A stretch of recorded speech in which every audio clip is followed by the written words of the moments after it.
Tendance, mon ami. Chaque soir en ouverture de Smart Bourse, nous retrouvons Pauline Gratel qui vous apporte les infos clés du jour sur les marchés. Bonsoir, Bonsoir. Pauline. À la une aujourd'hui, donc, l'emploi américain pour le mois de décembre. Oui, c'est le premier rapport propre sur l'emploi publié depuis le shutdown. En décembre, l'économie américaine a créé 50 000 emplois. C'est moins qu'anticipé. Les chiffres des 2 mois précédents ont été révisés à la baisse, totalisant au final 76 000 créations de moins que publiées. En revanche, le taux de chômage baisse contre toute attente à 4,4% de la population active. Enfin, du côté des salaires, ils augmentent de 0,3% sur un mois et de 3,8% sur un an. Quelles ont été les réactions observées sur les grands marchés macro après cette publication et notamment sur les marchés obligataires, Pauline? Le rendement américain à 10 ans est resté globalement stable autour de 4,20%. Le rendement à 2 ans se tend d'environ 5 points de base juste après la parution du rapport, au-delà de 3,50%. Sur la partie très longue, le rendement à 30 ans s'est tendu également autour de 4,90% avant de revenir autour de 4,85%. Enfin, sur le marché des échanges, le dollar reste stable et l'euro-dollar se traite autour de 1,1650. Que dire des mouvements observés du côté des indices actions? Après ce rapport, les indices américains ont ouvert autour de l'équilibre. Côté européen, les indices actions sont en hausse plus marquée, avec de nouveaux records à la clé pour le Stoxx 600, pour le DAX et pour le CAC 40 qui se rattrapent.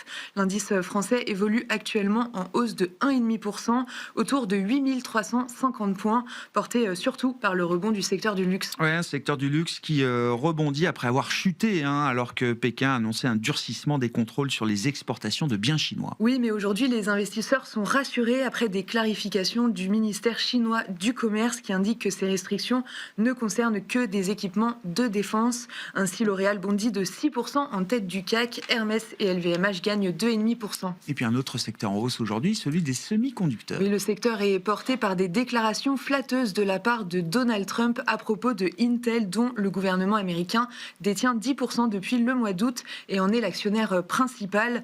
Depuis cette entrée au capital, le cours d'Intel s'est envolé de 75%. Le titre bondit aujourd'hui encore de 8%. Dans son sillage, Micron gagne 3%. En Europe, ASML et ASMI bondissent de 6%. Et puis alors que les métaux précieux et industriels battent des records, du mouvement du côté des grands groupes miniers. Oui, les 2 géants miniers Rio Tinto et Glencore ont officiellement confirmé être à nouveau en discussion pour une fusion. Si ce projet aboutit, il s'agirait tout simplement de la plus grosse transaction de l'histoire du secteur minier, avec une capitalisation combinée de plus de 200 milliards de dollars qui dépasserait celle de BHP. Si l'action Glencore bondit de 10% à Londres, celle de Rio Tinto cède jusqu'à 7% de son côté à Sydney. La semaine prochaine marquera le retour de la microéconomie, Pauline. Oui, la saison des résultats redémarre au titre du 4e trimestre avec mardi les résultats de JP Morgan et Delta Airlines. On attend mercredi la suite des banques américaines avec Bank of America, Wells Fargo et Citigroup. Et puis jeudi, Morgan Stanley, Goldman Sachs et BlackRock seront à la une. Et qu'attendre du côté de la macro la semaine prochaine? Mardi, on attend la publication de l'inflation américaine pour le mois de décembre. Pour la suite de la semaine, toujours côté américain, les ventes au détail et les prix à la production de novembre seront publiés. Enfin, la production industrielle américaine de décembre et la production industrielle de la zone euro du mois de novembre seront attendues. Tendance, mon ami. Chaque soir en ouverture de Smart Bourse, Pauline Gratel vous apporte les infos clés du jour sur les marchés.